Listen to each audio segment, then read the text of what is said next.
1টা বাজে আমাকে বললো ঢাকা শহরে মসজিদে ঘুমানো যায় না, তুমি জানো না? উনি আমাকে ওখান থেকে উঠাই দিল। ঠিক 20 মিনিট পর একটা পুলিশের গাড়ি হঠাৎ আমার সামনে চলে আসে, বলতেছে, একজনকে বলতেছে এই ব্যাগ চেক করো। ওহো, আমার শরীর ঘামতেছিল যে আমি কি করব। আসসালামু আলাইকুম প্রিয় দর্শক এবং শ্রোতা, আল্লাহ সর্ব অবস্থায় আমাদের সবার মঙ্গল করুন সেই দোয়া এবং শুভকামনা জানিয়ে শুরু করছি অন্যরকম একটি ভিডিও। এবং এই ভিডিওটা আসলে নতুন কিছু না, আমি যাদেরকে নিয়ে কথা বলি তাদেরকে আপনারা দেখেছেন, সেই ব্র্যান্ডটা সম্পর্কে আপনারা জানেন। তো আজকে আমাদের আড্ডার এনভায়রনমেন্ট একটু ডিফারেন্ট। সাধারণত আমরা যেটা হয় একজনের পর একজন একজনের সঙ্গে কথা বলি, তো আজকে সবাইকে নিয়ে বসেছি, একটা সুন্দর একটা আড্ডা হতে পারে এবং আশা করছি পুরো ভিডিওটা আপনারা খুব মনোযোগ দিয়ে দেখবেন। পরিচিত হই আপনাদের সঙ্গে, প্রথমে আপনার নামটা একটু বলেন ভাই। Assalamu alaikum, sir. This is Shakil Hussain. Family and friends call me Shakil. What's your age? 25, sir. 25.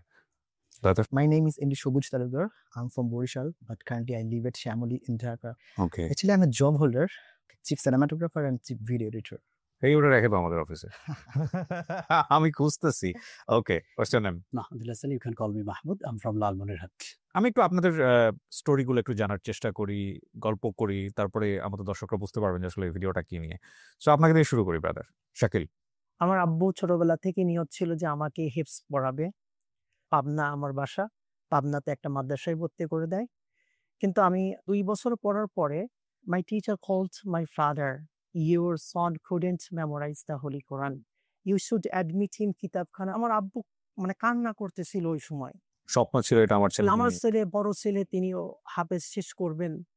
এই কান্নাটা দেখে আমি কোরআনকে টাচ করে বললাম, শপথ করে বললাম, if Allah once I would memorise the holy Quran anyhow. Sir, এরপরে আমি মাদ্রাসাটা চেঞ্জ করে আর একটা মাদ্রাসায় চলে আসি। আচ্ছা, তো আসার পরে আমার এক টিচার আমাকে বলল, শাকিল তুমি তো অনেক দুর্বল, তবে তুমি যদি কোরআন শরীফ মেমোরাইজ করতে চাও তাহলে প্রত্যেক দিন তুমি তাহাজ্জুদ পড়তে পারো। মানে 10 লাইন শুধু আমি মুখস্থ করতাম, কিন্তু প্রথম রাত্রে আমার সবক হতো না। তাহাজ্জুদ পড়ার পরে আমি এই পৃষ্ঠাটা কিভাবে যে মুখস্থ আমার হয়ে গেছে আল্লাহর পক্ষ থেকে আমি বুঝতেই পারি নাই স্যার। সো এইভাবেই স্যার আমি কিছুদিনের মধ্যেই আমার কোরআনটা আমি শেষ করি। So you are Hifzul Quran. Yes কত বছর লেগেছে? Sir 7 years. 7 years, but you completed? Yes, complete করার পর থেকেই প্রায় 12 বছর আমি তারাবি পড়াচ্ছি আলহামদুলিল্লাহ। আলহামদুলিল্লাহ, আলহামদুলিল্লাহ। সো আমি কমি মাদ্রাসাতে লেখাপড়া করছি। তো এর মধ্যে যখন আমি নাহমিউর জামাতে আসি, তখন আমার যারা আরো বন্ধু ছিল তারা সবাই চাচ্ছিল যে দাখিলে পরীক্ষা দিতে, দ্যাটস মিনস এসএসসি। ওই সময় মানে মাদ্রাসা থেকে এরকম নিয়ম কোনো ছিল না কমি মাদ্রাসায়। তো আমি ক্লাস শেষ করে আমি লুকায় লুকায় পড়তাম এসএসসি পরীক্ষা দেওয়ার জন্য। নির্বাচনী পরীক্ষা আসলো, তো ওই মাদ্রাসা থেকে, দাখিল মাদ্রাসা থেকে আমাকে কল করলো যে তোমাকে দাখিল পরীক্ষায় দেওয়ার আগে তোমাকে নির্বাচনী পরীক্ষা দিতে হবে। আচ্ছা, আমি যখন নির্বাচনী পরীক্ষা দেই তো সব সাবজেক্ট আমি মোটামুটি লিখে আসলাম। তো ইংলিশ কোশ্চেন যখন আমি হাতে নিলাম তখন আমি মানে কান্না করার মতো যে আমি তো কিছুই পারতেছি না। 3 ঘন্টা আমি শুধু মানে লিখে আসছি, কি যে লিখছি আই ডোন্ট নো। ওকে, সব সাবজেক্টে আমার মোটামুটি পাস আসছে, কিন্তু আমি ফেল করছি ইংরেজিতে। ওকে। সো আমি তাদেরকে রিকোয়েস্ট করলাম, স্যার একটু সুযোগ করে দেন স্যার। তো এক পর্যায়ে এক স্যার বলে, ঠিক আছে, যেহেতু 2 মাস আছে ইউ ক্যান ট্রাই। আমি তো ইংলিশে রিডিংও পড়তে পারি না। তো আমার ছোট বোন ছিল, ক্লাস 10 পড়তো। তো ওকে বললাম, তুমি হচ্ছে যে মেমোরাইজিং যে পার্টটা আছে ওইটা তুমি আমাকে রেকর্ড করে দাও, এক একটা করে প্যাসেজ। সো আমার বোন আমাকে রেকর্ড করে দিত আর আমি শুনতাম আর মুখস্থ করতাম। এভাবে কোনো রকম স্যার আমি পাশ করি। এসএসসি পাশ করার পরে আমি আবার কমি মাদ্রাসায় চলে যাই। তো আমি শরে বেকায়া পর্যন্ত লেখাপড়া করি। এর মধ্যে আমার ইন্টার পরীক্ষার সময় চলে আসে। ঘটনাক্রমে করোনার কারণে আমাদের মাদ্রাসা বন্ধ হয়ে যায়। তো তখন আমি প্রাইভেট পড়ার জন্য যাই। আমাকে গ্রামে অনেকেই বলতে থাকে, এই তুমি না হুজুর, তুমি কেন ইংলিশ শিখছো? মানে আমাকে এক পর্যায়ে ইনসাল্ট করে। এবং যে টিচারের কাছেও আমি পড়তে যাই তারাও আমাকে বলে, তুমি তো মাদ্রাসায় কমই মাদ্রাসা থেকে আসছো, তো তুমি কেন ইংলিশ শিখবা? তুমি শিখবো, আচ্ছা ঠিক আছে, পাস টাস করে ভাবে আমাকে ইনসাল্ট করে। এর কিছুদিনের মধ্যে করোনার কারণে মাদ্রাসা বোর্ড থেকে ঘোষণা আসলো যে ইংলিশটা বাদ শুধু আরবি সাবজেক্ট পরীক্ষা হবে। তো আমি তো ওই সময় খুবই খুশি হলাম যে ইংলিশটা যেহেতু বাদ, আরবি সাবজেক্ট ভালো করে এ প্লাস পাইতে পারি। আরবি সাবজেক্ট দিয়ে এ প্লাস পেলাম আলহামদুলিল্লাহ। কিন্তু ওই যে ইংলিশের যে ল্যাকিংটা এটা থেকে গেল। হুম। তো আমার ফ্রেন্ড সার্কেলরা তারা যারা পরীক্ষা দিছে আমার সাথে বিভিন্ন জায়গা তারা প্রিপারেশন নিচ্ছে স্যার। বাট আমি তাদেরকে বললাম, তাহলে আমি এই ৩ মাস কি করব? আমি তখন ফ্রেন্ডদের বললাম, আচ্ছা আমার তো ইংলিশে খুবই দুর্বল। তো আমাকে এমন একটা ইউনিভার্সিটির কথা বলো যেখানে আমি ইংলিশ ছাড়া চান্স পাইতে পারি। ওকে। এরপরে আমাকে তারা বলল কুষ্টিয়া ইসলামী বিশ্ববিদ্যালয় ডি ইউনিট একটা সাবজেক্ট একটা ফ্যাকাল্টি আছে। হুম। সেখানে ৩ টা সাবজেক্ট আছে। তো আমি তো ইংলিশ কি একদমই নাই? কয় আছে ৫ মার্কের আছে। তো আমি দেখলাম যদি আরবি সাবজেক্ট মোটামুটি কমই মাদ্রাসায় পড়ার কারণে একটু ভালো হইছে। আলহামদুলিল্লাহ আমি পারবো। তারপরে সেখানে স্যার চান্স পেলাম। তো এখানে কোচিং এ ভর্তি হওয়ার পরে আল্লাহর রহমতে আমি আল হাদিস অ্যান্ড ইসলামিক স্টাডিজ বিভাগে চান্স পেলাম আলহামদুলিল্লাহ। তো চান্স পাওয়ার পরে যখন আমাদের ফার্স্ট ক্লাস শুরু হয়, sir asked to me, please introduce in yourself English. যে ইংলিশের বই। ইংলিশের ভয়ে আমি আরবি সাবজেক্ট চুজ করলাম। হুম। তো এইভাবে স্যার আমি বারবার ইনসাল্ট বা ইংলিশ না জানার কারণে আমি এরকম ধাক্কা খেতে লাগি স্যার। এক পর্যায়ে আমার ফ্রেন্ড সার্কেলদের সাথে আমি কনসাল্ট করলাম যে আমার তো কন্ডিশন ভালো না ইংলিশে, আমি বেসিক থেকে শুরু করতে চাই। তো আমার ফ্রেন্ডস আমাকে বলল যে একটা জায়গায় তোমাকে সাজেস্ট করতে পারি, ইংলিশ থেরাপি লিখে সার্চ করো। ওকে। ওইখানে সার্চ করো, দেখবা যে তোমার ওইখানে অনেক ভিডিও আছে, তুমি দেখে যদি তোমার ভালো লাগে you can go there for learning English. Okay. Search করি, তারপরে আমি একটা হুজুরের ভিডিওকে করি। তখন আমি চিন্তা করলাম, উনি যেহেতু হাফেজ, আমিও তো একজন হাফেজ, তাহলে উনি যদি পারে নিশ্চয় এই প্রতিষ্ঠানটা আমার জন্য অনেক ভালো হবে। ওকে। ইংলিশ থেরাপিতে চলে আসলাম ইংলিশ শেখার জন্য। হুম। কত সালে এসেছেন? এইটা 24 ডিসেম্বরে। ডিসেম্বরে আমি অ্যাডমিশনটা নেই আবাসিক। আবাসিক। তো তারপরে আমার টিচার বলল, if you follow our rules you can speak English.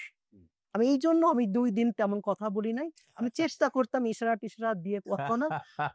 হ্যাঁ, যে ফাইনালি আপনাকে বলতেই হয়েছে আরকি। হ্যাঁ, এরপরে আস্তে, আস্তে স্যার ১ টা ২ So, কতদিনের কোর্স করলেন আপনি ওখানে? স্যার আমি ওখানে ২ মাস করি। এরপরে আমার ইউনিভার্সিটি এক্সাম হয়। আমি সেখানে আবার যাই। আবার আমি সেখানে ১ মাস পরে আমি আবার জয়েন করি। ওকে, ফাইন। আপনি কি বলবেন মানে ইংলিশ থেরাপি নিয়ে অল ওভার এনভায়রনমেন্ট?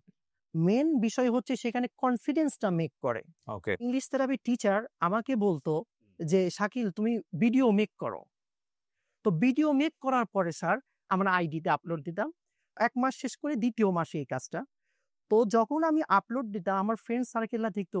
তো তারা অবাক হলো, "কিরে তুমি তো ২ মাস আগেও ইংলিশ পারতা না। আমাদের কাছে পরামর্শ নিতা।" ৩-৪ টা যখন আমি ভিডিও আপলোড দেই নক করা শুরু করে স্যার। ওকে, ফাইন। ঠিক হবে? ওকে। দিনের বেলা আমি পড়তাম যেখানে যা আমার টিচার শিখাতো আমার ফ্রেন্ড সার্কেল ইউনিভার্সিটি জুনিয়রদেরকে আমি শিখাতে শুরু করি স্যার। ১ম এ আমার স্টাডি আমি শিখাই ২ জনকে। ওকে। মানে লার্নিং প্লাস আর্নিং আমার শুরু হয়ে যায়। মাস শেষে তারা আমাকে একটা পে করে। আচ্ছা, বিউটিফুল, আলহামদুলিল্লাহ। এখন আমার বর্তমান স্যার ২০ জন স্টুডেন্ট। আমি ২-১টা লাইক কমপ্লেইনও পাই। অনেকেই বলেন আমাকে যে অ্যাকোমোডেশনের একটু সমস্যা বা অনেকেই এখানে পারে না ঠিকমতো পারফেক্টলি শিখতে পারে না। সো আপনারা যেহেতু ওখানে থেকেছেন মানে হোয়াটস ইউর এক্সপেরিয়েন্স? কেন এরকম হয়? ২-১ জন যারা আমাকে মেইলও করেছে অনেকে আমি দেখলাম। স্যার অ্যাকচুয়ালি তারা যে ইংলিশ থেরাপির যে রুলসটা আছে এটা ফলো করে না। স্যার বারবার বলে তোমরা বাংলা বলো না। তারা যখন প্র্যাকটিস করায় স্যাররা অনেকেই আমার ফ্রেন্ড সার্কেলদের মধ্যে আমি দেখছি তারা চুপচাপ বসে থাকে। ফ্যাক্ট হচ্ছে কি এটা তো আসলে it's not a kind of medicine. Like আপনি অসুস্থ হয়েছেন, আপনার শরীরে পুশ করে দিলাম, আর আপনি ভালো হয়ে গেলেন। বিষয়টা তো এরকম না। You have to accept it. It's a method. আপনি যদি এটা অ্যাকসেপ্ট করেন, কেউ হয়তো ১০ দিনে পারছে, আপনি হয়তো ২০ দিনে গিয়ে পারবেন, ৩০ দিনে গিয়ে পারবেন। বাট ফ্যাক্ট হলো যে আপনাকে এটা অ্যাকসেপ্ট করতেই হবে। এটা ছাড়া কোনো অল্টারনেটিভ ওয়ে নাই। ওকে, আই গ্রেট। আপনার কাছে আমি আসবো। ব্রাদার, আপনার নাম কি বলছিলেন? সবুজ তালুকদার। হোয়াটস ইউর স্টোরি? বাংলা সিনেমাতে একটা টাইম পর একটা পার্ট আসে যখন কেউ একজন ফেরেশতা রূপী একটা মানুষ এসে হ্যাঁ, যে একটা ওই মানুষকে- লাস্টের দিকে। হ্যাঁ লাস্টের দিকে লটারি দিয়ে দেয় যে এরকম হয়ে গেল। লাক চেঞ্জ করে দেয়। ঠিক এক্সাক্ট এরকম একটা ঘটনা আমার সাথে ঘটছে। ওকে। ঘটনাটা ২০১৪ পরে আমি এসিসি দিয়ে আমি ঢাকায় আসি। আমার বাবা ধার করে আমাকে ঢাকা পাঠায় আমার আত্মীয় স্বজনের কাছে। হুম। তারা একসময় ছোট থেকে বলতেছিল যে আপনার ছেলেকে একটু বড় হইলে এসএসসি কমপ্লিট করার পরে ঢাকা পাঠিয়ে দিন, একটা কিছু ম্যানেজ করে দিব আমরা। বাবা কি জব করতেন ম্যানেজ আপনার? করে দিব। আমার বাবা ফার্মার। ওকে। আমি যার বাসায় যাচ্ছি প্রথমে উনি আমাকে বলতেছে যে এখানে কেন আসছো? এখানে কেন আসছো? এখানে থাকা যাবে না। তুমি তোমার অন্য আঙ্কেলের বাসায় যাও। ঢাকায় আমার 4-5 জন রিলেটিভ আছে যাদের একজনের 2টা বাড়ি আছে, অন্যজন মানে সবাই এখানে পার্মানেন্ট ঢাকায়। ওখান থেকে বলল না এখানে আসলে পসিবল না আমাদের জন্য। খুব বিরক্ত বোধ করতেছিল, আমি কি বলবো বুঝতে পারতেছিলাম না। আমার বাবা আমাকে অনেক স্বপ্ন নিয়ে এখানে পাঠাইছে। ওখান থেকে আমি আরেক বাসায় গেলাম, ওনারা ঠিক সেম একইভাবে বলতেছে যে না আসলে আমরা রাখতে পারবো না। তো এরকম 3-4টা বাসায় আমি ঘুরলাম, সবাই সেমই বলতেছে। মানে এটা কি আপনি ঢাকা শহরে প্ল্যান ছাড়াই আসছিলেন? মানে কোনো রকম একটা কাজ করব বা এরকম কোনো কিছু? তাহলে কেন আসছিলেন? আশ্বাস দিয়েছিল যে ও আমার বাবার স্বপ্ন ছিল যে আমার তো অনেক আত্মীয় স্বজন আছে, আমার ছেলে যদি 2 দিন করে থাকে এর তো বছর পার হয়ে যাবে। ওকে। ওখান থেকে কাঁদতে কাঁদতে বের হয়ে গেছিলাম সকাল 11টা বাজে। আমার কাছে কোনো টাকা পয়সা ওভাবে ছিল না, 20-30 টাকার মতো ছিল। ওখান থেকে আমি কল্যাণপুর বাস স্ট্যান্ডে আসলাম। কল্যাণপুর বাস স্ট্যান্ডে একটা দোকান আছে, হারমোনির দোকান। ওই দোকানের ভিতরে এক কোনায় গিয়ে আমি বসলাম। এই ভাবতে ভাবতে ভাবতে ভাবতে রাত 11টা বেজে গেছে। আমি কি করব, কোথায় যাব, আমার কাছে টাকা নাই, আমি সারা দিন না খাওয়া। রাত 11টার সময় একজন লোক এসে আমাকে বলল, কাঁধে হাত দিয়ে বলতেছে, এই তোমাকে সকাল থেকে নোটিস করছি এখানে বসে আছো, কি ব্যাপার কি? উনি ভাবতেছিল আমি আমার পাশে বাস কাউন্টার, আমি সম্ভবত বাসের জন্য ওয়েট করছি। তা আমি ওনাকে বললাম, দেখেন আমি এখানে আসছিলাম, আমার বাবা আমাকে পাঠাইছে আমার আত্মীয় স্বজনের কাছে, তা ওনারা আসলে আমাকে রাখতে পারতেছে না, আসলে কোনো বাসায় আমার জায়গা হয় নাই। উনি আমার বারবার জিজ্ঞেস করতেছিল তুমি কি করবা কি করবা। তা আমি ওনাকে বলছি যে দেখেন এনি হাউ আমাকে ঢাকা থাকতে হবে। মানে আপনার পরিবারের অবস্থা এতই খারাপ ছিল? আমার বাবা আসলে দিন আনে দিন খায় এই টাইপের কাজ ওকে। করতো। কয় ভাই বোন আপনারা? আমরা 2 ভাই 1 বোন। আপনি বড়। ওকে। Yes, আমরা বড়। সো সামহাউ আপনার উপর ডিপেন্ডেন্ট হতে চাচ্ছিল হ্যাঁ, পরিবার। পুরো সংসারটাই আসলে হুম। আমার বাবা চাইতেছিল যদি আমার ছেলে একটা ভালো কিছু করতে পারে, হ্যাঁ, আমি একটু রিল্যাক্স হব। একটু রাইট। ওকে। ওনার নাম হচ্ছে কৃষ্ণ দাদা। আমাকে বলতেছিল যে আমার কাছে একটা জব আছে, আমি জানি তুমি পারবা কিনা আমি জানি না, কিন্তু কাজটা অনেক হার্ড। কিছুক্ষণ পর উনি এক কাপ চা একটা রুটি নিয়ে আসলো আমার কাছে। সারাদিন আমি না খাওয়া উনি বুঝতে পারছে। তারপর উনি আমাকে শেয়ার করলো, এটা কাঠমিস্ত্রির কাজ, এটা অনেক কঠিন হয়ে যাবে তোমার জন্য। ওই দোকানের বসকে বলে আসলো, দেখেন ছেলেটাকে। অ্যাটলিস্ট আপনার ঢাকা শহরে মাথা গোঁজার একটা ব্যবস্থা হলো। হ্যাঁ, আমাকে বলতেছিল যে তোমাকে আমি প্রতিদিন 100 টাকা করে দিব। আমি সাথে সাথে বলছি আলহামদুলিল্লাহ। তো ওইখান থেকে কাজ ম্যানেজ ছিল, কিন্তু থাকার কোনো জায়গা ছিল না। যদি বেশি কথা বলি মেবি আমার কাজটা নষ্ট হয়ে যেতে পারে, এটা হাতছাড়া করা যাবে না। আমি ওই দিন কল্যাণপুর বিআরটিসি মার্কেটের মসজিদ আছে, আমি মসজিদের বারান্দায় ঘুমাইলাম। 1টা বাজে আমাকে বললো ঢাকা শহরে মসজিদে ঘুমানো যায় না, তুমি জানো না? উনি আমাকে ওখান থেকে উঠাই দিল। ওখান থেকে হাঁটতেছিলাম কল্যাণপুর বাস স্ট্যান্ডে, ঠিক 20 মিনিট পর একটা পুলিশের গাড়ি হঠাৎ আমার সামনে চলে আসে। কাঁধে ব্যাগ ছিল, একজনকে বলতেছে এই ব্যাগ চেক করো। ওহো। আমার শরীর ঘামতেছিল যে আমি কি করব, জামা কাপড় ছাড়া আর কিছু তেমন কিছু নাই। তারপর জিজ্ঞেস করলো কোথায় যাবা, এখানে কি করতেছো? আমি বলার পর উনি বিশ্বাস করে নাই। আমাকে বললো ওঠো, গাড়িতে ওঠো। গাড়িতে উঠে সারা রাত ঘুরাইলো। সারা রাত ঘুরানোর পরে রাত 4টার সময় উনি বলতেছে যে যাও, এখন তুমি যাও। আমি ওকে বললাম, দেখেন স্যার, আপনি যেরকমটা ভাবতেছেন এরকম না, আমার আসলে কোথাও যাওয়ার জায়গা নেই। বললাম স্যার আমাকে যেভাবে হোক আমাকে সকাল 7টা পর্যন্ত রাখেন, 8টার সময় আমার ডিউটি। উনি পুলিশের কাছে রিকোয়েস্ট করতে আরো 3 ঘন্টা রাখেন আমাকে। ওকে। আমি তোমারে উঠাই মনে হয় ভুল করছি। আমাকে সকাল 7টা পর্যন্ত রেখে 8টার সময় ঠিক আমি যে দোকানে কাজ করব ওই দোকানের সামনে 2টা গাড়ি নিয়ে আমাকে পৌঁছে দিল। প্রতিদিন কাজ করতেছি, সন্ধ্যার সময় 100 টাকা পাচ্ছি। আপনি জানেন ঢাকা শহরে 100 টাকা দিয়ে 3 বেলা খাওয়া যায় না। 6 মাস আমি সকালে একটা দিন আমি খাইতে পারিনি। রাত্রে কোনো রকম কলা রুটি খাইতাম, দুপুরে শুধু পেট ভরে ভাত খাইতাম। 50 থেকে 60 টাকা খরচ হইতো। কাজ করতে করতে 28 দিন পর হঠাৎ করে ওই বস বলল তোমাকে এখানে রাখা যাবে না। আমি বললাম কেন বস, আমার কি কোনো ভুল হয়েছে এখানে? তা উনি বললো your hand already damage still. আধা ঘন্টা পর উনি আমাকে বললো তোমার জন্য আমার আরেকটা জায়গা আছে, তুমি অন্য একটা জায়গায় জব করবা, তোমার আসলে এখানে মানায় না তোমাকে।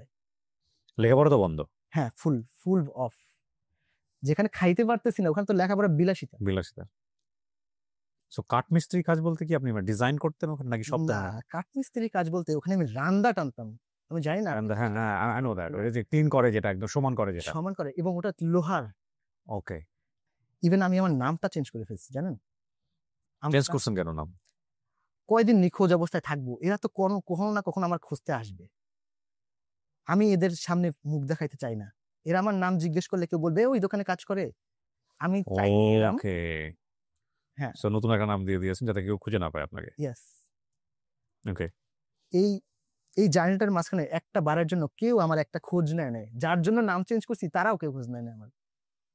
তা কাজ করতে করতে 6-7 দিন মসজিদে ঘুমাইছিলাম। তারপর যারা দোকানের আশেপাশে কাজ করতো, দোকানে 4-5 জন মিলে বস্তিতে একটা রুম নিয়েছিলাম 2500 টাকায়। কাঠমিস্ত্রি কাজটা জিনিসটা ভালো হইতেছে না, আমার সুইটেবল হইতেছে না, এর জন্য এই বস অন্য একটা কাজ আমার জন্য ম্যানেজ করতেছে। তো ওই কাজটা ছিল হচ্ছে স্টুডিও টাইপের কাজ, যে মানুষ ফটোগ্রাফি করবে। Okay fine. হ্যাঁ, সো এই লাইনে আসলেন আর কি, আপনার লাইন। হ্যাঁ, আমার জার্নিটা ওখান থেকে শুরু। তা আমি ওখানে 2 থেকে 3 বছর কাজ করছি। বড় 2-1টা কোম্পানি আমাকে নোটিস করলো, এই ছেলে তো অনেক ডেডিকেশন দিয়ে কাজ করে। তা ওইখান থেকে একটা বড় কোম্পানি আমাকে অফার করে বসলো। কোন কোম্পানি? ওকে, শুধুমাত্র এডিটিং এর কাজটা করতেন নাকি একবারে ছবি তোলা, ভিডিও করা থেকে শুরু করে এ টু জেড? আমি হচ্ছে 2টা লাইনে এক্সপার্ট ছিলাম মোটামুটি, সিনেমাটোগ্রাফি অলসো এডিটিং। আমার 2টাই করতে হয়েছে। সিনেমাটোগ্রাফিটা কি অনেকেই বুঝবেন, একটু সহজ করে যদি বলেন। সিনেমাটোগ্রাফি বলতে ওয়েডিং এর বিয়ে চূড়া যে কাজগুলো হয়, হ্যাঁ। ওই কাজগুলো, যে ভিডিওগ্রাফি, ভিডিও ক্যাপচারিং গুলো, ওগুলো হচ্ছে ওটারই প্রফেশনাল নাম হচ্ছে সিনেমাটোগ্রাফি। সিনেমাটোগ্রাফি, ওকে। আমার বেতন ছিল 7,000 টাকা যখন আমি স্টুডিওতে কাজ করতাম। যদিও তোমার জন্য কম হয়ে যাবে, থাকা খাওয়ার পরে আমরা তোমাকে 30,000 টাকা স্যালারি দিব। তো আপনার মাথা ঘুরে পড়ে যাওয়ার কথা। I was shocked. 30,000 টাকা ইউ ডিজার্ভ, বাট ফ্যাক্ট হচ্ছে আপনি তো ওই লাইনে নাই, আপনি জানেন না এত টাকা স্যালারি পাওয়া যায়। তুমি চাইলে আমাদের সাথে জয়েন করতে পারো। আমাকে বললো দেখো তুমি আমাকে জানাও। আমি ওখান থেকে বের হওয়ার পরে আমার সারা শরীর কাঁপতেছিল। 7 থেকে 30। তা ওখান থেকে আমার জার্নি শুরু। জি। ডে বাই ডে কাজ করতেছি, ভালো কাজ করতেছি, স্যালারি বাড়তেছে। Okay fine, so you earning more than lakh 6 digit. আলহামদুলিল্লাহ, if I want I can earn lots of money. এটা ছাড়াও আপনি করতে পারেন, ফ্রিল্যান্সিং করেন আপনি বাইরে, কাজের বাইরে? লাইক ফাইবারের কাজ করতাম, ফ্রিল্যান্সিং কাজ করতাম, আমি প্রমোশনাল ভিডিও বানাইতাম। কিন্তু শুধু কমিউনিকেশন স্কিলটা না থাকার জন্য ওকে আমার জীবনের অনেক অপরচুনিটি আমি হারাইছি। ওকে, অনেক। আমি এখন জানি না, আমি কোটিপতি থাকতাম। You will be definitely. So আপনার ইংলিশ থেরাপির স্টোরিটা কি? আমি এই 10 বছর আমি অবজার্ভ করছি অনেক, যে আমি কাজ করতেছি, বাট আমার সাথে যারা কাজ করতেছিল এরা মোস্ট অফ দ্য পার্সন এরা বিদেশে চলে যাইতেছে, এরা ভালো ভালো জায়গায় প্লেস নিতেছে। আমি ইনকাম করতেছি কিন্তু আমি স্যাটিসফাই হইতে পারতেছি না, যে ওদের মতো কেন পারতেছি না, আপগ্রেডিং হচ্ছে না, আপগ্রেডিং, স্মার্ট হইতে পারতেছি না। সহজ বাংলায় যদি বলে। হ্যাঁ, এটা নিয়ে খুব ভাবতাম। আমি একটা কথা বলি আপনাদেরকে, কিছু মনে করেন না। এটা ধরেন ইংলিশ থেরাপির বাইরের ভিডিও হিসেবে চিন্তা করেন। আপনি যে অবস্থায় আছেন আজকে, এই যে হাফেজ সাহেব বললেন বা এই ভাইয়ের কাছে আসতেছি, এই ভাইয়ের কাছে যাবো একটু পরে, যে অবস্থায় আছেন, ধরেন একাডেমিক্যালি খুব খারাপ, আপনি ইংরেজিটাতে ভালো হন, জাস্ট এই একটা জিনিসে ভালো হন, পৃথিবীর অসংখ্য দরজা আপনার জন্য খুলে যাবে, অসংখ্য দরজা। আপনি চিন্তাও করতে পারবেন না যে একাডেমিক স্কিল নিয়ে আপনি একটা সার্টিফিকেট নিয়ে দরজার ঘুরে বেড়াচ্ছিলেন চাকরির জন্য, সেই চাকরি আপনার পেছনে দৌড়াবে। শুধু ইংলিশে ভালো হন, আর কিচ্ছু লাগবে না। এটা আমি আপনাকে বলতেছি, এতটুকু শোনেন, বাদ দেন এটা ইংলিশ থেরাপির ভিডিও, ঠিক আছে? সো ও যেটা বলতেছে it's a kind of thing, like ওর কিন্তু একটা প্র্যাকটিক্যাল এক্সপিরিয়েন্স হয়ে গেছে, কিন্তু ওর আপগ্রেডটা হচ্ছে না। হোয়াট নেক্সট, এই জায়গাটায় গিয়ে কথা পড়েছে। হ্যাঁ, তারপর 10 বছর আগে পড়াশোনা শেষ করছি, আমি বাংলায় ঠিক মতো কথা বলতে পারতাম না। And before 2 months ago, I could not make any sentence without how are you, I am fine, yes no types. Very good. Even আমি যখন বলতে চাইতাম I am fine, আমি ভাবতাম মেবি এই জায়গায় ভুল আছে। এটা সবারই সমস্যা। এটা কিন্তু আমাদের একটা বড় সমস্যা হচ্ছে, আমরা যদি ট্রাই করি, আমাদের আশেপাশের লোকজন ইনসাল্ট করে।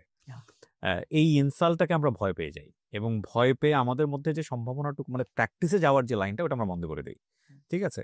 সো আমাদের কালচারটাই কিন্তু এরকম, মানে যে আমাদের মনে করে যে ইংরেজি টুকটাক বলতে পারা মানে ব্যাপক শিক্ষিত। হ্যাঁ, এটা একটা বিষয়, আর ইংরেজিতে বলছে মানে ঠিকই বলছে, এরকম একটা চিন্তা ভাবনা আছে আমাদের মধ্যে। আর একটা বড় সমস্যা হচ্ছে, আমরা যখনই ওই ভুলভাল করে ফেলি, আশেপাশের লোকজন যখন ক্রিটিসিজম করা শুরু করে, তখনই আমরা দমে যাই যে না, এটা খুব সাইফুল, এবং এটা আমরা আসলে লজ্জা পেয়ে যাই, আমরা স্টেপ নেই না। জি, আপনি যেটা বলছিলেন, তারপর?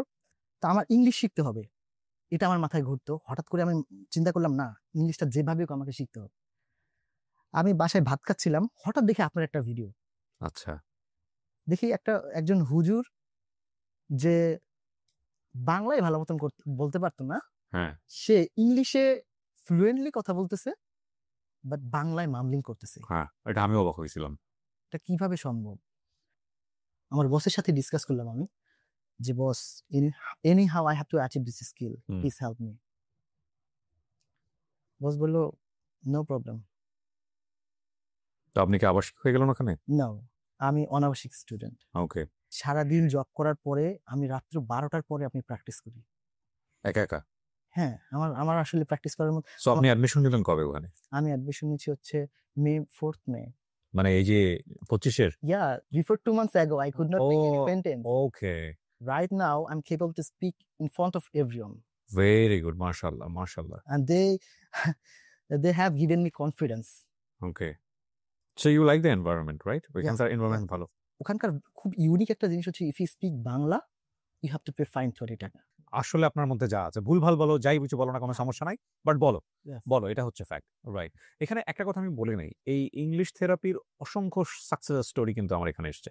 উনি যেরকম একটা ভিডিও দেখে একেবারে মোটিভেটেড হয়ে এখানে ভর্তি হয়েছে বা ঠিক আছে, এরকম অসংখ্য গল্প কিন্তু এখানে এসেছে। তার মানে ওখানে কি কেউ ফেল হয় না?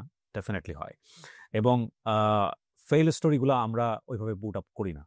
ফেল হওয়ার পেছনে নিশ্চয়ই যুক্তি থাকে, হ্যাঁ? তো এখানে আমি অবশ্যই বলবো যে এটা একটা মডেল। এখানে আপনি যখন যাবেন, আপনি শিখবেন, শেখার জন্য আপনাকে এফোর্ট দিতে হবে এবং সেই এফোর্টে আপনি একবার না পারলে সেকেন্ড টাইম ট্রাই করবেন, সেকেন্ড টাইম না পারলে থার্ড টাইম ট্রাই করবেন। কিন্তু অনেকে গিয়ে এখানে নাকি আমি শুনলাম এসি রুম খুঁজে, আই ডোন্ট নো, আবার খাবারের মান খুঁজে। তো এগুলো নিয়ে একটু আপনাদের সাথে কথা বলতে চাই। আবাসিক যারা, মানে ইজ ইট ওকে, মানে আপনাদের জায়গা থেকে আপনারা যেই পয়সা দিয়ে ওখানে ভর্তি হয়েছেন, ওই ভাইয়ের কাছে যাই, আপনার নামটা কি বলছেন? Mahmudul Hassan from Almond Heights. আপনি ওখানকার আবাসিক? Yes, sir. Running this. Okay, so আমি এই প্রশ্নের অ্যান্সারটা আগে নিই, মানে ইজ ইট ওকে ওখানে আপনার যে এনভায়রনমেন্টটা পেয়েছেন, থাকার খাওয়ার সবকিছু ঠিক আছে আপনার জায়গা থেকে? ঠিক আছে, Everything is okay, sir. ওকে। তারা আমাদেরকে ফোর্স করে না। আপনি যদি চান যে বিফ খাবেন ডেইলি, তাহলে আপনাকে পে করতে হবে সেভাবে। And আলহামদুলিল্লাহ, I'm satisfied. ডিস্যাটিসফাইডও নিশ্চয়ই আছে আপনার ফ্রেন্ডদের মধ্যে, অনেকে নিশ্চয়ই Yes. কথাবার্তা। সকলেই আমরা এখানে 16 আছি, 16 জন আছি, আমরা 16 জনেই স্যাটিসফাইড। ওকে, এখন জানি না তারা কেন ব্লেম করে, এটা ডেফিনেটলি। আমি সাফি ভাইকে বলেছিলাম যে দুই একজন যারা ফেল করেছে ওখান থেকে ভালো রেজাল্ট পায়নি। আবারও আমি শুনেছি এরকম হয়েছে যে, আমি শুনেছি বাট এটা আমি কতটুকু জানি না, যে এরকম দু একজন হয়েছে যে কোর্সে টাইম ছিল, টাইম ফ্রেমের মধ্যে কমপ্লিট করতে পারেনি এবং ভালো হয় নাই, তাদেরকে অনেক সময় ফ্রিতে অফার করেছে। ফ্রি স্যার, রিজয়েন ব্যাচ, রিজরি আপনি একবার রাতে ভর্তি হলে forever English therapy course, forever. Okay, মানে কেউ তো না পারলে বারবার করতে পারে, রিজয়েন লাইফ টাইম। এটার জন্য পে করতে হয় না? নো, তাহলে আপনি আর কি চাইতেছেন ভাই? এরপরেও যদি আপনি কমপ্লেইন করেন তাহলে আর কিছু বলার নাই। মানে পৃথিবীর কোনো ইনস্টিটিউশন এরকম করবে না যে আপনি একটা টাইমের জন্য ফি দিয়া ভর্তি হইছেন, আপনি ওটা কমপ্লিট করতে পারেন নাই, এটা আপনার ফল্ট হোক আর যাই হোক না কেন, আপনি বারবার ওখানে শিখতে পারবেন, জানতে পারবেন, কোর্স ফ্যাসিলিটি নিতে পারবেন, যতদিন পর্যন্ত আপনি স্যাটিসফাইড না হন। মানে এরপরে তো আসলে কমপ্লেন করার সুযোগ থাকে না। যাই হোক, তারপরেও থাকতে পারে অনেকের। জি, what's your story brother? You can say I am from Lalmonirhat. স্বাভাবিকভাবেই আমাদের লালমনিরহাট অত্যন্ত প্রত্যন্ত অঞ্চল। সো আমি যখন ক্লাস 3-তে উঠি, ক্লাস 3 পূর্বে, before class 3 I couldn't know alphabet of Bangla. That's the shorter, ক খ, like that, with including English. But class 3-তে এসে আমি এমন একজন ম্যাডাম পাই, ওনার নাম হচ্ছে আশামণি। উনি আমাকে এমনভাবে ট্রান্সফর্ম করে যে from this time to till now I couldn't get second position, always I was first position. Class 5-এ যখন আমি উঠি, আমার বাবা দেখতেছি যে উনি আর আমাদেরকে সাপোর্ট করতেছেন না সেভাবে, মানে লাগে 500 টাকা দিচ্ছেন 100 টাকা, লাইক দ্যাট। ওকে। এবং আমি যখন ক্লাস 6-এ উঠলাম, 6-এ ওঠার পর 2-3 মাস গেল, যাওয়ার পরে আমি শুনলাম যে আমার বাবা তখন একদম সেপারেটলি আমাদেরকে আর দেখতেছেন না। মানে you have a family story, exactly. So যেটা তোমার রিভিল করছি না, ক্রিটিক্যাল কন্ডিশন আর কি। হ্যাঁ, এবং কিছুদিন পর আবার আমি শুনলাম যে আমার মার ক্যান্সার। ওহো। আমার এক্সপেকটেশন হচ্ছে যে এনি হাউ আমাকে ফাস্ট হতেই হবে, চেষ্টা করতে থাকি। তখন আমার নানি বাড়িতে আমরা সকলেই শিফট হই। মানে আমার মা আছে, উনি আমাকে ভাত দিচ্ছেন, অসুস্থ, উনি আমাকে ভাত দিচ্ছেন, আমি ভাত খাচ্ছি, আমার পেটে ক্ষুধা আছে, কিন্তু আমার মা দিচ্ছেন ভাত, আমি বেশি খাইতে পারতেছি না, বিকজ যদি আমি খাই এরপরে ওনাদের যদি শর্ট পড়ে যায়। ওহো। এই জন্যে 7-এ ওঠার পরে আলু চাষ করে, তো আমি শ্রমিক হিসাবে গেলাম। মানে সকাল 9টা থেকে 4টা পর্যন্ত কাজ করতাম, 5টা পর্যন্ত কাজ করতাম, আমাকে দিত 30 টাকা। এবং আমি যখন ক্লাস 8-এ উঠি, ক্লাস 9-এর স্টুডেন্ট পড়াই, একজন স্টুডেন্ট 250 টাকা দেয়। তখন আমি বুঝতে পারি, আরে টিউশন করানোর পরে কাউকে পড়াইলে টাকা দেয়। এর পূর্বে আমি জানতাম না যে টিউশন করালে টাকা দেয়, কারণ আমি ইউজ টু ছিলাম এটাতে যে আমাদের গ্রামে আমি আসর থেকে মাগরিব পর্যন্ত টিউশন করাতাম, কারণ সবসময় তো আর আলুর কাজ হয় না। এই টিউশনের ফাঁকে মাগরিবের সময় আমাদের গ্রামে কিন্তু সকলেই খাওয়া দাওয়া করতো। তো আমি ঠিক চিন্তা করতাম যে আমি যখন আসর থেকে মাগরিব পর্যন্ত পড়াবো, তখন মাগরিবের সময় ওরা খাবে এবং আমাকে ডাকবে। এই ডাকবে, আমি খাবো তাদের সঙ্গে, এই জন্য, কারণ আমি পেট পুরে খেতে পারতাম না। চেয়ারম্যানের বাড়িতে টিউশন, তো আমি চেয়ারম্যান ছেলেকে পড়াতাম। তো আমি সব সাবজেক্ট ভালো পড়াতাম, কিন্তু ইংরেজিটা ভালো পড়াতে পারতাম না। তো 2-3 মাস পড়ালাম, পড়ানোর পরে চেয়ারম্যানের স্ত্রী আমাকে ভ্যাকেশন দিলেন। আমি ভ্যাকেশনে গেলাম, আনঅফিসিয়ালি না করে দেয়। তো আমি বুঝতে পারলাম, এটা কিন্তু আমি বুঝতে পারি। তবে দেখলাম যে আমি ইংরেজি পারি না, এই জন্য তিনি আমাকে ভ্যাকেশন দিচ্ছেন। তো আমি তখন আমার আঘাত পড়ে যে আমাকে ইংরেজি শিখতে হবে। ইংলিশ থেরাপির ভিডিও তারপরে দেখি যে বিফোর আফটারের ভিডিওগুলো, যে ইংরেজি বলতে পারতেছে না, বাট এখন পারতেছে, ওদের নিজেদের যে ভিডিওগুলো করে। Yes, before after. সো আমি বললাম যে এটা তো আমার জন্য, এই ইনস্টিটিউট আমার জন্য, এসএসসি পরীক্ষার আগে। ওকে, সো তখন আমার কাছে টাকা নেই, কিভাবে আসবো? তখন আমি একটা সেভিংস অ্যাকাউন্ট খুলি। আমি যতগুলো টিউশন করাই, যত টাকা হয়, টোটাল টাকা আমি না খেয়ে জমা করতে শুরু করি। এবং 2020-তে আমার মা মারা যায়। এবং আমার মা মারা যাওয়ার পরে ভাই বোন কজন আপনারা? 2 ভাই। বাবা তো খোঁজ নেয় না? না, খোঁজ তেমন নেয় না। এখন ভাই তো বিবাহ করছে। এখন আমরা অবশ্য একখানি থাকি, বাবা পারলে সাহায্য করে, না করলে নাই। 1994 থেকে আমাদের মাদ্রাসা প্রতিষ্ঠিত, কিন্তু এই স্টাডিতে কোনো স্টুডেন্ট এই জিপিএ 5 পায়নি। তো আমার ইচ্ছা যে ডেফিনেটলি যেভাবেই হোক, any how any cost, I have to go GPA 5, I have to get GPA 5 any how. Unfortunately আমি কৃষি শিক্ষায়, এগ্রিকালচারে ফেল করি, যদি অপশনাল। এরপর এইচএসসিতে ভর্তি হইলাম। এইচএসসিতে ভর্তি হওয়ার পরে ফুল চেষ্টা করার পরে আমি এইচএসসি আলহামদুলিল্লাহ আই হ্যাভ গট জিপিএ 5। এবং আমি দেখলাম যে আমার 2 বছরে 1,06,000 টাকা জমেছে। এই টিউশনের এই টাকাগুলো অল এভরিথিং, যা যা পাইছেন সব জমাইছেন? হ্যাঁ, সব কিছু। এখানে একটা কথা বলি, সাফি ভাই, আপনি নিশ্চয়ই ভিডিওটা দেখবেন। এটা শুধু লাইক, আমি তো এটা একটা ইংলিশ থেরাপির হয়ে পেইড প্রমোশন, বাট এখানে একটা জিনিস অবশ্যই আপনি নিশ্চয়ই এদের স্টোরিগুলো জানেন। আমি জানি আপনি অনেক বিজিয়েস্ট বলবো আমি, এবং শুধু বিজি না। তো এই স্টোরিগুলো জানেন, এই স্টোরিগুলো আপনি কালেক্টিং মানিটা দেখছেন কতটা, মানে এই টাকাগুলা কি পরিমাণ পরিশ্রমের টাকা। সুতরাং এইখানে কিন্তু ইংলিশ থেরাপির একটা ভয়ঙ্কর রকমের লায়াবিলিটিস আছে। ইংলিশ থেরাপির মূল টার্গেট অডিয়েন্সটাই হচ্ছে দুর্বলদের জন্য ইংলিশ থেরাপি। ওরা কিন্তু সবসময় এই কথাটা বলে যে আমরা একদম উইকেস্ট পার্সনের জন্য, যাদের একাডেমিকভাবে কোয়ালিটি নাই, যারা ইংলিশের শিখতে পারছে না, এবং যারা মনে করে যে কোনো রকম কিছু ওয়ার্ড জানে, তারাই আসতে পারবে এখানে। এবং এই পার্সনগুলোর যে সামাজিক অবস্থা, অর্থনৈতিক অবস্থা, সেখানে কিন্তু এই অ্যামাউন্ট অফ মানি তাদের জন্য অনেক বড় অর্থ। যদিও ইংলিশ থেরাপির জায়গাটা থেকে আমি যতটুকু জানি, যে পরিমাণ সার্ভিস তারা প্রোভাইড করে, সেই জায়গা থেকে এটা খুব বেশি মানে এক্সট্রিম কোয়ালিটির কোর্স ফি না, ডেফিনেটলি না। কিন্তু এনাদের জায়গা থেকে এটা অনেক বড় অর্থ, কারণ ওর যে 1,06,000 টাকা বা যে টাকার জমার কথা বললো উনি, এইটা 2 বছর ধরে কি কষ্টে জমিয়েছে। সো এখান থেকে যদি একটা 30% অ্যামাউন্টও যদি এই জায়গাটায় যায়, 30% অ্যামাউন্টের পেছনের পরিশ্রমটা কিন্তু ভয়ানক। সো এই অর্থটা শুধু এনার স্টোরি না, আমার মনে হয় এখানকার ম্যাক্সিমাম স্টুডেন্ট যারা, তাদের কিন্তু এরকম স্টোরি। সো সেই জায়গা থেকে আমি মনে করি এই ব্র্যান্ড যারা আছে ইংলিশ থেরাপি, তাদেরও কিন্তু অনেক বেশি সিরিয়াসলি নেওয়া উচিত। এবং আমি এটা আমার জায়গা থেকে কনসার্ন, এবং আমি বললাম আপনাদেরকে, এবং আপনারা সেটা করেন বলে আমি বিশ্বাস করি। জি, তারপর আমি আমার 21 বছরের জীবনেতে এই প্রথম ঢাকায়, এবং আমি এটা কোন সময়, এসএসসির পরে না ইন্টারের পরে? HSC, I have completed HSC. Okay, so আপনি 2024-এ ইন্টার দিয়ে আপনি হচ্ছে ঢাকায় আসলেন? ঢাকায় আসলাম। জি। I was the first day student of English therapy. Hmm. I don't know how to presentation, but teacher forced me, you have to make video in front of camera. তো আমি হতাশ হয়ে গেলাম যে কিভাবে আবার এখানে কথা বলে। 2 মাসটা কোর্স হওয়ার পরে এখন আলহামদুলিল্লাহ I am confident person and I can speak in front of Donald Trump, in front of any kind of government employee. It doesn't matter.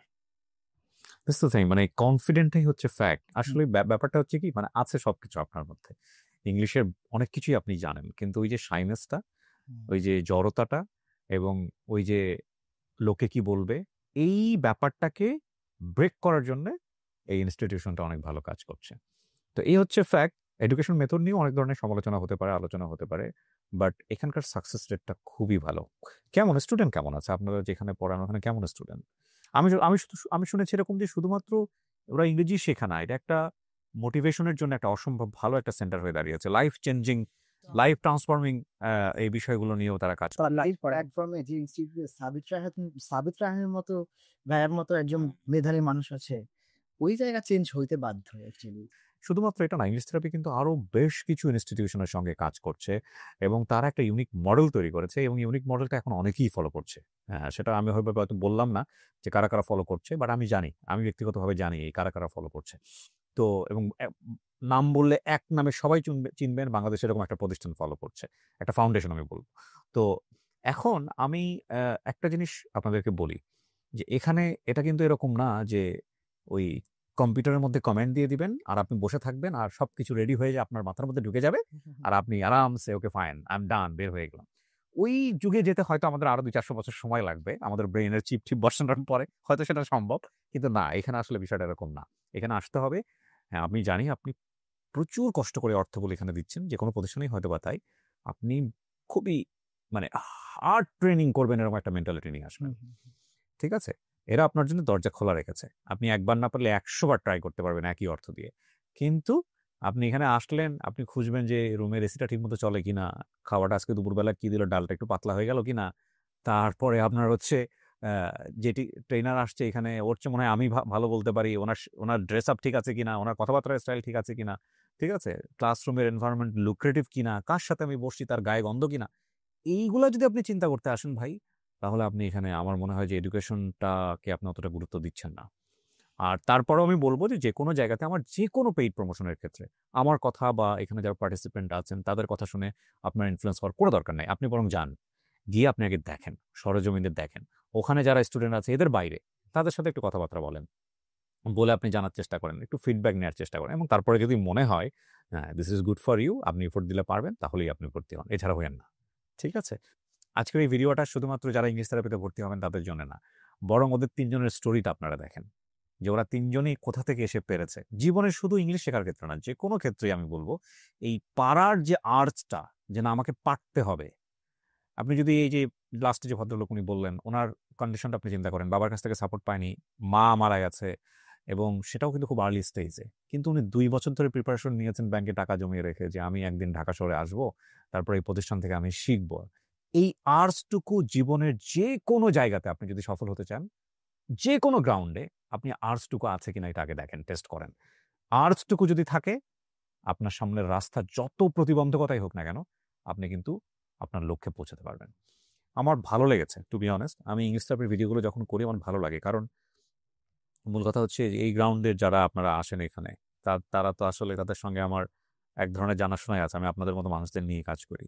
তো যখন এসে সাকসেসগুলো বলেন এবং এই কনফিডেন্সটা দেখি, তখন অসম্ভব রকমের ভালো লাগে। আমার একটা ভিডিও ছিল, লাস্ট ভিডিও, একটা ছেলে এসে বলেছিল যে আমি এখানে কোরআন পড়তাম আর কাঁদতাম। আপনারা দেখেছেন কিনা জানি না। ছেলেটা দেশের বাইরে কাজ করে, সৌদি আরবে। আমার মনে হয় ও চলে গেছে, হয়তো দেখবে এই ভিডিওটা। আমি জানি না আল্লাহ ওকে কোথায় নিবে, বাট ওর ভেতরে আমি যে স্বপ্নটা দেখেছি, যে ও যাদের কথা বলছিল যে মাল্টি মিলিয়নার হয়েছে এই বয়সে, অমুক বয়সে, ও তো একটা মানুষ। ও চিন্তা করছে যে আমাকে একটা কিছু করতে হবে। এই যে করার স্বপ্নটাও ইংলিশ থেরাপি থেকে নিয়ে গেল। সাবিত রাহানের কথা আসতেছে, বা যারা এই জিনিসগুলো ঢুকিয়ে দিচ্ছে, that is the ultimate education. Yes sir, definitely. আপনি 20 বছর 25 বছর ধরে আপনি ইউনিভার্সিটিতে পড়েছেন, আপনার একাডেমিক পড়াশোনা হয়তো আপনার প্র্যাকটিক্যাল লাইফে কোনো কাজই লাগবে না, কিন্তু আমরা পড়াশোনা করার পরেও আমরা সব জায়গায় ভালো করি বিকজ অফ দ্য এনভায়রনমেন্ট। ওই এনভায়রনমেন্ট থেকে আমরা যেটা শিখি। সো আমি মনে করি সাবিত রায়হানের মতো মোটিভেশনাল ট্রেনার বা মাইন্ড ট্রেনার, বা আপনাদের যদি বলি ছোট ছোট গ্রাউন্ডে স্কুল কলেজে যারা আমাদের এই জিনিসগুলো করছেন, তারা ওই একাডেমিক চাইতেও পাওয়ারফুল এডুকেশনটা আমাদেরকে দিচ্ছেন। ইয়েস স্যার, আমরা সবাই কম বেশি ভালো মন্দ বিষয়টা জানি। সো আমাদেরকে জাস্ট ট্রিগার করে দেওয়া দরকার। এই ট্রিগার পার্সনটাই হচ্ছে হলো এই কাইন্ড অফ ইংলিশ থেরাপি, বা এই যে আমাদের মাইন্ড ট্রেনার, বা আপনাদের লাইফে যদি একজন যারা আছে তারা, ওই যে হিন্দু ভদ্রলোকটা, ঠিক আছে? সো আমি অবশ্যই ধন্যবাদ জানাই ইংলিশ থেরাপিকে, এবং একই সাথে আপনাদের সবাইকে যে আপনারা এখানে কষ্ট করে এসেছেন। Wish you best of luck. জীবনের কোন একটা পর্যায়ে হয়তো আবার দেখা হবে, ইনশাআল্লাহ। and that will be another success story ইনশাআল্লাহ। সো প্রিয় দর্শক এবং শ্রোতা, আমি আবারও বলছি, আমার এই ভিডিও দেখে ইন্সপায়ার হওয়ার কোনো দরকার নাই। আপনারা নিজেরা যাবেন, নিজেরা গিয়ে জাজ করবেন। এবং যদি আপনার কাছে মনে হয় আমার যে কোনো paid promotion, again I am repeating, যে কোনো পেইড প্রমোশনে আপনার জায়গা থেকে আমি জাস্ট একটা ইনফরমেশন আপনাকে দিলাম, আমার মতো করে দিলাম, আপনি গিয়ে এবার জাজ করেন। এবার আপনার যদি মনে হয় যে ইয়েস আই এম কারেক্ট, এবং আপনার জায়গা থেকে যদি মনে হয় এটা পারফেক্ট, তাহলেই আপনি ওই প্রোডাক্টটা বা যেটার মধ্যে আপনি নিতে যাচ্ছেন সেটা আপনি নেবেন, আদারওয়াইজ নেবেন না। Thank you so much. শেষ করছি আজকের মতো। আসসালামু আলাইকুম।